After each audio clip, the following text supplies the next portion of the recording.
I'm not sure if I'm being retested on this or if I'm picking up on somebody, or maybe I'm being told to get myself back in balance. I don't know, there's something here. Something about,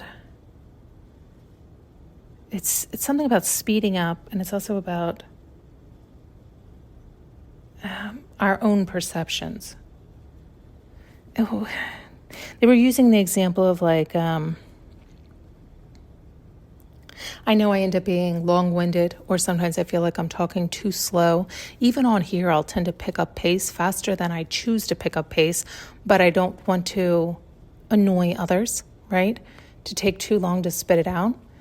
And because of my perception of knowing I have a challenging time listening to others that have a hard time spitting it out.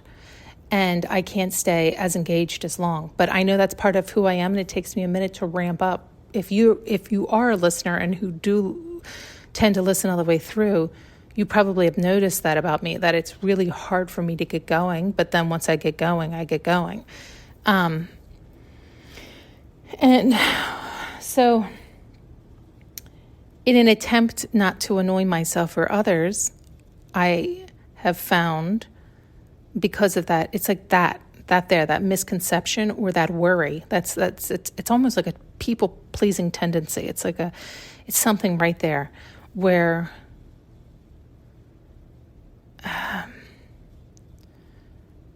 it's something right there. It's like I'll notice even with chatting with some neighbors, I'll start to tell them a story, but I'll try to shorten the story to get to the point. But then sometimes the story doesn't make sense because I've shortened it too much, or I haven't explained it all, and so then I'll find myself explaining further, but almost backwards. Well, it's like, well, that was what happened, but it was because of this prior. And then I was like, oh, well, because of this prior, right? It's almost like telling the story backwards if they're still engaged or want to learn more. Isn't that kind of funny? I think that is what we do sometimes, or maybe that's part of my backwardness. It's like I'll tell you the end point. This is funny that this is how it's coming out, because I tend to like that. They know that about me, my guides and God. It's like I like to go from A to Z, and then, okay, now let's go back and enjoy A through Z. And it doesn't always work that way. But I have found I tend to be that way. And I just realized lately, I think I've been like sharing with others or talking with others in that format, right? Like thinking they don't want to. So it's also devaluing myself, right? Because it's this idea of where I don't want to bother anybody or keep their time too long, right? And again, this is also based on my own perception, where I know I have been annoyed or I no longer want to talk or engage. And so it's like, I will be like, can you hurry it up? I don't say that, but it's like that idea of like, can you spit it out so I can get going with my day? I don't want to stand here and talk, right? And so I don't want to do that to others. I don't want others to be like, can you spit it out so I can go about my day, right? And again, I'm saying this harsher than it is, but it's just so you can hear it clearer. I'm just cutting to the chase. And that's also what I do, cut to the chase also with, lately I feel like I've been doing that with my engagement with others, but it's also, I was going to say cheapening it, shortening it. It's not that. It's like devaluing myself, but like it's missing out on the enjoyment. I don't know how to say what they're showing or what they're feeling. It's like this idea of like we're losing our very enjoyment. Like when we don't enjoy in that present moment, when we don't relax in that present moment, right? Like when I'm doing that, I'm not fully present. I hope you heard that or realized that. They're saying to point that out, but I didn't think I needed to. But I guess it's like when I'm doing that, when I'm in those states, then I'm not fully present with you, right? Like because when I'm fully present, I'm so relaxed in the moment. I'm not speeding up or rushing down, none of that. I'm totally able to go with whatever flow and remain fully present. But if I'm cutting to the chase and just trying to tell you the end point because I figure you want to get on with your day and I want to move on with mine, then it's not presence that we're offering one another. It's just information, it's just stories, it's just a quick exchange. It's not deepening a bond. It's not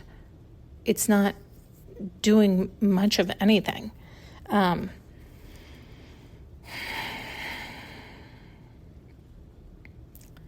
And so I don't know if that's what, again, it's like I can't tell what's happening here. I can't tell if they're reminding me to relax and to enjoy others and go at your own pace and be fully present with them.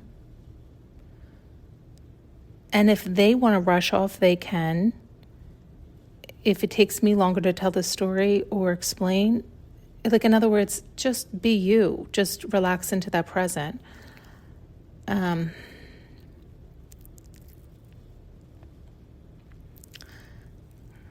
do feel like this is actually for somebody else, and this is why I'm trying to also determine what it is, the full feeling they're trying to offer here. And I think that's a big piece of it. And I know we all experience this. And I feel like there's more they want me to verbalize around it. I'm having a hard time figuring out how to do such. It's like in the very idea that I have to race or spit it out or get to the end point,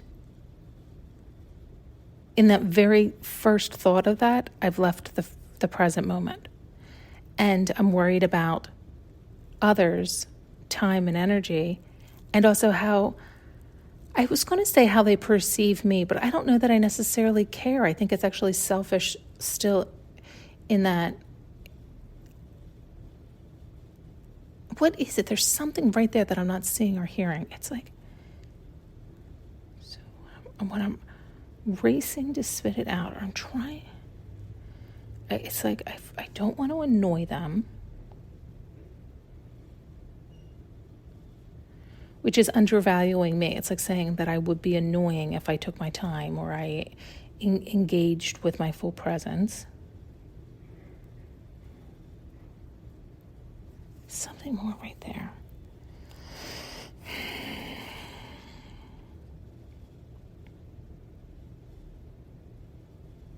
Oh, maybe you don't want to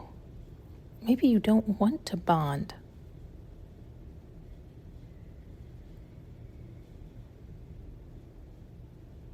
I don't know. I don't know if that's it either. I can't tell what it is they're trying to get me to see. What I thought they were showing at first, but now I don't think it's that, was I thought it was like you were rushing or racing because you don't really want to bond. You want the superficial, or you don't want to get too close, or maybe that's it. You don't want to get too close, or you don't want to let anybody in too much. It's like close enough, nice enough, just enough. It's like it does feel like you're teetering. It does feel like you're teetering on the edge of something.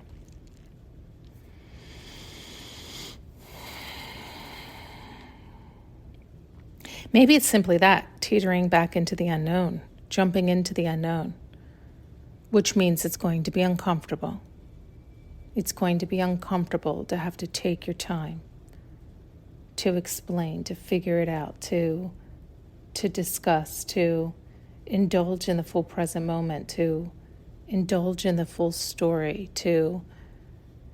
it's uncomfortable because you're going to have to silence down that ego that's going, would you hurry up? They want to go. They have stuff to do too. You have to be like, sit down, take a back seat, quiet down. I'm giving my full presence over here. You're going to have to wait until it's your turn, right? Like that idea where you tell your ego to sit down, get it in check. I'll deal with you later. So you can be fully aware and fully there. And in doing so, it's uncomfortable because you're used to letting that ego dictate your moves, racing you, rushing the story. And so it's not familiar to be back in the present moment, that unknown, but you have to have the courage to do it. And do it more and more, right? It's like that's the practice that you need to offer yourself. Without any expectations. That's the other thing I feel like it's coming through. It's like I think you can do it and you want to do it, but try your best not to have expectations. In other words, it's not always going to go great, but the goal is not for it to go great. And the goal is not for you to get others to be in the present moment. The goal is not for anything other than for you to challenge yourself, for you to love yourself, for you to remain in the present moment with yourself and with them. And irrelevant of the outcome. Irrelevant whether they got annoyed or rushed off or couldn't remain present, or even if they loved it, even if it was great, it's like, don't worry about that. Don't make that your goal or practice. Your practice is simply for yourself, to challenge yourself, to be a better version of yourself, to be more present in each moment and each interaction, each encounter, to engage it with all your senses and to offer yourself that beauty, that bliss, that wonder, that... Sorry, somebody's pulling in and out of my driveway. And so I think that might be, I think we might have just gotten to it. And it's also, that's a beautiful reminder for myself, right? Sometimes we need to get back in that practice of simply that practice, like practice that practice where we are just remaining present without any expectations. Man, is that bliss? That is bliss. But the reason I say that practice is because I find that having that as a goal and as a challenge, which is such a great challenge, one that you can never get bored of or never get tired of or never get enough of or never actually master. Like, it's something that you have to constantly challenge yourself with. That is the constant. That's why it's the thing that is truly our greatest present. Is if we can master being courageous enough to stay present in each and every moment and not escape into our mind or the past or the future, racing and rushing about. It's so challenging, and it's also so delicious and so rewarding. And yeah, that's why it's like the ultimate challenge. Okay. Thanks so much for tuning in and listening. You can now purchase an audio journey with me using the link below.